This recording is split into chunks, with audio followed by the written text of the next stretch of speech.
बड़ी खबर इस वक्त की बता दें, सबकी नजर न सिर्फ रूस और यूक्रेन पर है बल्कि उन मुल्कों पर भी है जिनके बयान तो आ रहे हैं, लेकिन आगे का रास्ता क्या होगा। अमेरिका समेत पश्चिमी देशों को रूस की चेतावनी, पश्चिमी देशों की तरफ से प्रतिबंध का ये मामला, जिसमें आज आपको ये भी बता दें कि यूक्रेनी राष्ट्रपति जेलेंस्की ने कहा कि जो प्रतिबंध लगाए गए हैं वो काफी नहीं है। अमेरिका समेत पश्चिमी देशों को रूस की चेतावनी, अभी हम प्रतिबंधों का आकलन कर रहे हैं, ये रूस कह रहा है।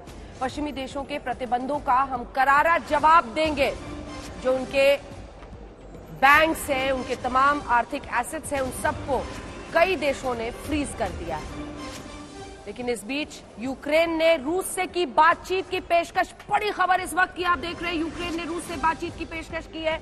ये बड़ी खबर इस वक्त की है क्योंकि एक तरफ रूस का ये कहना था कि सरेंडर करके बातचीत करे यूक्रेन, और अब अगर राष्ट्रपति जेलेंस्की ने पुतिन को न्योता भेजा है बातचीत का, ये बड़ी खबर इस वक्त की हम आपको बता रहे हैं। क्या यहीं से इस युद्ध विराम का रास्ता निकलेगा?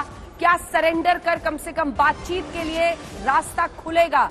ये बड़ी खबर इस वक्त की है। यूक्रेन ने रूस से बातचीत की पेशकश को स्वीकारा है, लेकिन जो शर्त है राष्ट्रपति पुतिन की कि सरेंडर करके हथियार डालकर फिर बातचीत की जाए, क्या वो इसके लिए भी राजी हो गए हैं? क्योंकि न्योता अगर इधर राष्ट्रपति जेलेंस्की की तरफ से भी आ रहा है, भारी तबाही, मुकाबला सोचिए आप किन मुल्कों का है। यूक्रेन एक छोटा सा देश और एक सैन्य महाशक्ति रूस।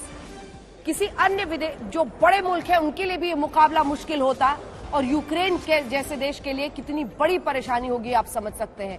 ऐसे में जो ही न्योता आया पुतिन की तरफ से, शर्त के साथ उन्होंने इसे स्वीकार लिया है। जल्दी आपके साथ मैं विशंबर दयाल जी शुरुआत करना चाहती हूँ। यूक्रेन कह रहा है कि बातचीत करते हैं, लेकिन जो शर्त रूस ने रखी है वो कोई रास्ता निकलता दिख रहा है क्या आपको?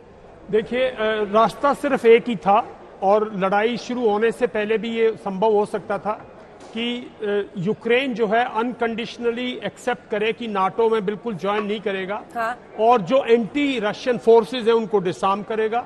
और मैं समझता हूं अब ये कंपल्शन हो जाएगी कि ये प्रेसिडेंट जो है ये रिजाइन करेंगे, और इनकी जगह कोई और सरकार अगर एक्सेप्ट होगी जो रशिया को, अगर वो प्रेसिडेंट बनेगा, तो मैं समझता हूं प्रेसिडेंट पुतिन के पास कोई और एक जो बैटल इंडिकेशंस है, देखिए आप खरकीव के चारों तरफ हैं, आप खरकीव को डैमेज नहीं कर रहे। आप अगर आप देखें नीचे साउथ में, अगर आप देखें मरियापोल के बिल्कुल चारों तरफ है, लेकिन आप उसको डिस्ट्रॉय नहीं कर रहे। आप यूक्रेन के आप कीव के चारों तरफ जाने की कोशिश कर रहे हैं। आपने किसी शहर को डिस्ट्रॉय नहीं किया, कहीं कोई डैमेज नहीं किया।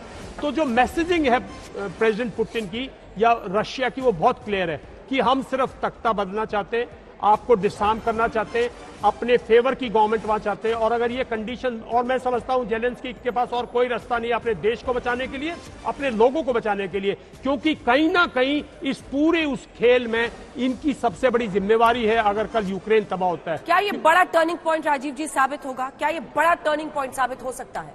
देखिए, आज की जो डेवलपमेंट्स हुई हैं काफी इंटरेस्टिंग हुई हैं। हाँ। एक तो पुतिन के फॉरेन मिनिस्टर ने कुछ आधा घंटा पहले ही प्रेस कॉन्फ्रेंस की, जिसमें काफी रैमलिंग, लंबा चौड़ा सा उन्होंने पहले भाषण दिया, फिर क्वेश्चन आंसर्स दिए। उसके इमीडिएटली बाद यूक्रेन के राष्ट्रपति ने दोबारा कहा, अपील उनकी ये थी कि ये जो डिस्ट्रक्शन हो रही है इसको किसी तरह से खत्म किया जाए और कोई और रास्ता ढूंढा जाए ताकि लोगों के ऊपर और ज्यादा नुकसान ना हो जान माल का। तो I think all through Ukraine के जो राष्ट्रपति हैं उन्होंने एक बैलेंस तरीके से सिचुएशन को हैंडल किया। उन्होंने बाइडेन को भी पहले कहा था कि आप ज़्यादा भड़काऊ स्टेटमेंट्स ना दीजिए, डिप्लोमेसी को चांस दीजिए, और ये वाला जो लेटेस्ट जो है उनकी तरफ से हाथ बढ़ाना, ये भी पॉजिटिव है।